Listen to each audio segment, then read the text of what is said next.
Another topic that has come up a lot recently with the CDC putting out their new guidance about being vaccinated and face coverings, and the governor as well putting out an amended executive order has to do with if I get vaccinated, do I have to wear a mask anymore? Are there other precautions I don't need to take anymore? What do you tell your patients about that?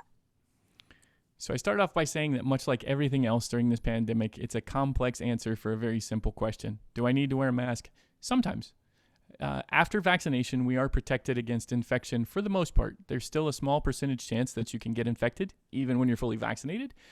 But the chances of you going to the hospital or ending up dying from COVID-19, from SARS-CoV-2, are very, very small. And that's what makes the vaccine so effective. The problem, unfortunately, is if everybody around us isn't vaccinated and we aren't being careful about our droplets, then we could be spreading infection even without knowing that we were infected ourselves, similar to what we were kind of worried about at the beginning of the pandemic.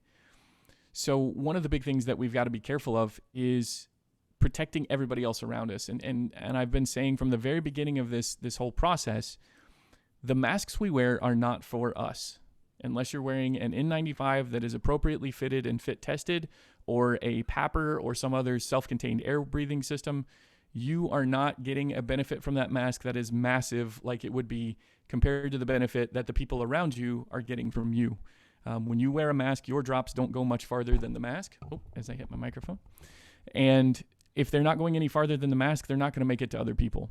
So the reason that the CDC guidance and still in many situations where you could be exposing someone else to you if you were to accidentally get infected, the CDC guidance points out that we can not have to wear masks in outside situations where transmission risk is very low.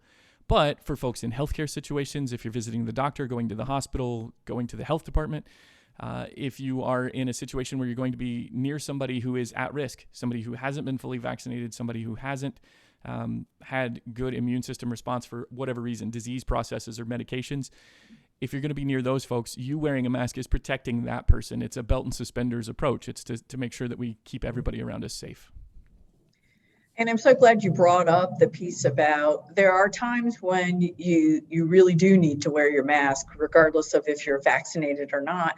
And one of the pieces that you hit on, which I think is important for people to think about and maybe talk to their healthcare provider, is just what you said about there are some people who are immunocompromised, whether it's from cancer chemotherapy, or if they have had an organ transplant, or they have a medical condition where the medications they're taking suppress their immune system. And I'm so glad you brought that up, because I think people need to understand when they're hearing these sort of broad, generalized statements that they need to read further and make sure they see the fine print.